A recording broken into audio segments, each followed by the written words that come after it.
Hello guys, welcome to another video in the series of coding. We are going to do the problem which is called subsets. So you're given an integer array nums of unique elements. You have to return all possible subsets, which is called the power set. Let's try to take an example to understand. Suppose you have 1, 2, 3. If you want to generate all possible subsets of this, how will you generate? So how to generate a subset? Okay, so at every step you have two choices, right? You can take the first element or you cannot take it. Similarly, for the second element you have two choices, either take it or not take it. For the third element you have two choices, either take it or not take it in the subset, right? So you have two choices for the first element, two choices for the second element, two choices for the third element. So how many subsets will be there? Totally you will have 2 power 3, which is 8, right? Here n is equal to 3 because there are 3 elements. So for n equal to 3 you have 2 power 3 subsets, right? For any n you have 2 power n total subsets. Okay, because you always have two choices, either take it or not take it. What do we mean by that? See, it's very simple. Let's try to generate all possible subsets, right? Let's say we take the choice, we are not going to take any of the elements, right? This is one possible choice that we can make. So in this case you will generate an empty subset. Okay, so you will generate a empty subset. If I don't take any of the elements, I will generate an empty subset. Okay. Let me take the next choice. Let's say I take only the first element and I don't take the next two elements, so I will get the subset 1. Next choice that I have, let's say I don't take the first element, I take the second element, I don't take the third element, I will generate the subset 2. Similarly, if I don't take the first two elements, I take the third element, I will generate the subset 3. Okay, next choice what I can have, let's say I decide to so let me do one thing. Let me just shift these on this side and let's write the next possible choices that we have. So now let's say we decide to take two elements and we don't take the third element, so the subset we generate is 1, 2. Okay. Similarly, let's say we decide to take the first and the third element and we don't take the second element, so we generate 1, 3. Let's say we decide to take 2 and 3 and we don't take the first element, so we generate the subset 2, 3. Okay. Now let's say we decide to take all the elements, so we will generate the subset 1, 2, 3. So these are all the possible subsets, right? Through all the possible combinations. So what we were doing is very simple. So we have a choice that we have to make at each step, either take that element or don't take that element. So see, if we just use a binary representation instead of choices, right? If we just use a binary representation, for example, this just means 0, 0, 0. Whenever we are not taking element, this is the binary representation of 0. Okay. Similarly, if instead of taking the element I write 1 and not taking the element I write 0, right? So this is again a binary representation. So I can use binary numbers from 0, okay, to 2 power n. 2 power n not included, right? So between 0 to 2 power n, if I take 2 power n binary numbers, right, I will be able to get all the subsets. Okay, let me write it, then it will be much more clearer. See, this is the representation for 0. If I take 1, 0, 0 means I am taking the first element, not taking the next two elements, I get the subset 1. Okay. Similarly, if I write 0, 1, 0, this is also a binary representation of one of the numbers between 0 to 2 power n, right?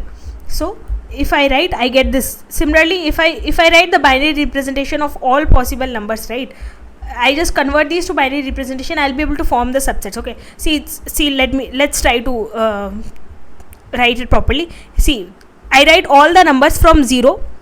Okay, I write all the numbers from 0 to less than 2 power n, right? 2 power n is equal to 2 power 3, which is equal to 8. So I write 8 numbers from 0 to 7. Okay, and I write the binary representation. What is the binary representation of 0? It's simply 0, 0, 0, right? There are 3 elements, so 0, 0, 0. That means I am not taking any of the numbers, so I get an empty subset. Now let me write the binary representation for 1. It's very simple, right? It's simply 1, right? So it's simply 1, 0, 0, 1. Okay, so let's say corresponding to this I take a number, I take the subset 1. Okay, I just take the first element. Okay, and so on.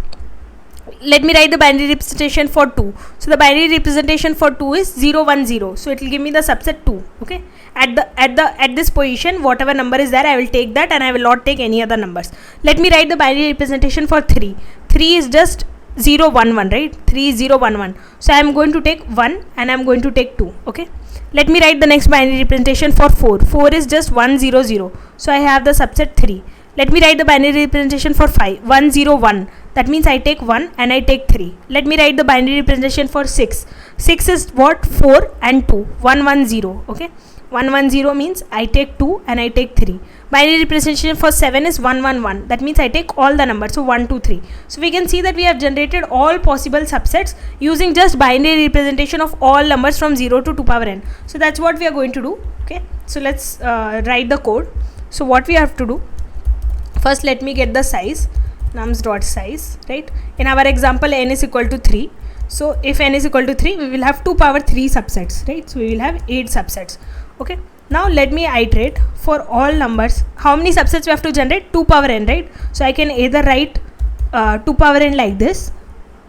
So if I use the power function, I get 2 power n, right? So I can generate all the subsets. One more easier way of writing this is you just left shift 1 n times, right? So if you left shift once, it will multiply by 2. If you left shift by n times, it will multiply n times. So every time it's multiplying by 2, so it will multiply n times by 2, so it will give 2 power n. So this is also same, just to write 2 power n, okay, in using left shift operator. Okay, now what we are doing, this is going to generate all the numbers, right? So what your I will be 0, then I will be 1, I will be 2, I will be 3, okay, so and so on, right? So on it will be till what? Till I is equal to 7. So you can generate all such i's. Okay, now for every number what we are going to do, let's consider the example for I equal to 3. For example, I is equal to 3. What is the binary representation of this? I is equal to 3 means you have 2 and 1, right? So the binary representation is simply 1 1 for that.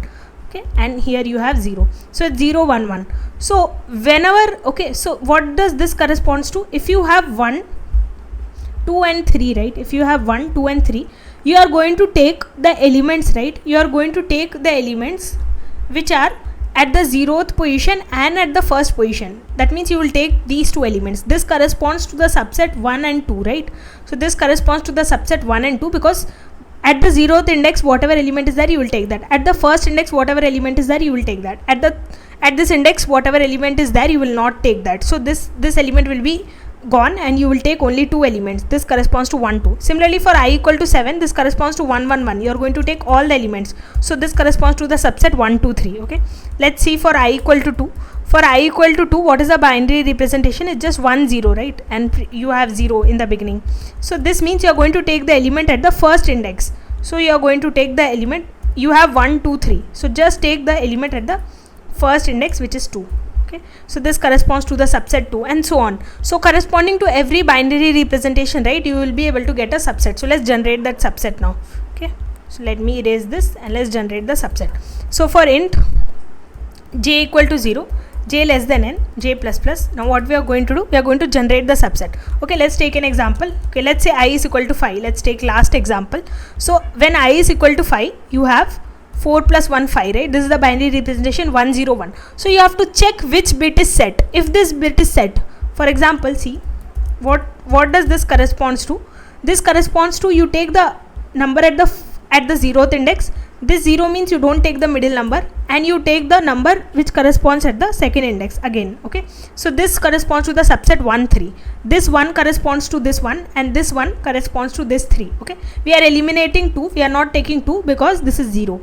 So what we are doing is we are checking whichever bit is set. Okay, so what you have to do, so if, see, you have to check whether the bit is set. So how will you check if the bit is set? Just take a AND, right? So let's say we left shift 1 j times, right? So first what you will do, you left shift 1 0 times. So you are going to check whether this bit is set or not. Last bit is set. Okay, and you take the AND of that with I. So if you take the AND of that with I, if this bit is set, right, then you can take that element. So let me take a vector int v, and if this bit is set, so you are going to push nums of j, right, and then you can push it in answer. So then answer dot pushback v, and finally you can return answer. That's it. This is a simple code. Okay, let's discuss it once more. See, when let's take an example. So I will range from 0 to 7. Okay, let's take the example for I equal to 5. The binary representation is 1 0 1. So what we are doing in this for loop, corresponding to this one, right? So this is the binary representation. So corresponding to this one, right? So this bit is set in I. This is I, right? So in I, the 0th bit is set, right? So when 1 you are left shifting 0 times, you just have the first one you are checking if it's set or not. So it is set, right? This is set. So in this case, you are going to push in nums, you are going to push the first element, so you will push 1. Okay, next time, this was for the case j equal to 0. Next time j is equal to 1. So what you will do, you will left shift 1 time, right? So this will just left shift 1 with 1 time. So you are going to do AND of, okay, so 1 left shift 1 times will give you 1 0. And what is I? I is equal to 1 0 1. So you are going to take AND of 1 0 and 1 0 1. See, if I take AND of 1 0 and 1 0 1 and with 1 0, what I'm going to get, if I take the AND of these numbers, I'm going to get 0 because this bit is not set, right? This bit is not set. So AND of 1 and 0 will give me 0 only. Anyway, everything else will be 0, right? So this bit is not set. So this will be 0. So that's why I will not push the second element. The second element will not get pushed. Okay. Next time j is equal to 2, right? So what I will do, I will left shift 1 2 times. So what will I get? I will get this number 1 0 0. See. This is 1, right? I am left shifting by 2 times, so I get 1 0 0. This corresponds to 1 left shifted by j. And I am going to do AND with I. What is I? In our example, I is 1 0 1, right? I is equal to 1 0 1. So I am going to take AND of 1 0 0 and 1 0 1. So basically I am just checking whether this bit is set or not. So this bit is set, right? It will be a non-zero number. That's why I will push the number at the index at this index. So I will push 1 3. So I will have 1 3. Next time j will be equal to 4, and so on, right? I will keep doing this. J will not be equal to 4 because when j is equal to 4, it will exit the loop, right? So I have to just check j is equal to 0, j is equal to 1, j is equal to 2, and that's it. When j becomes equal to 3, I can exit the loop. Okay, so that's it. This is a simple code. Now let me submit and see if it's working. So it's working. Thank you.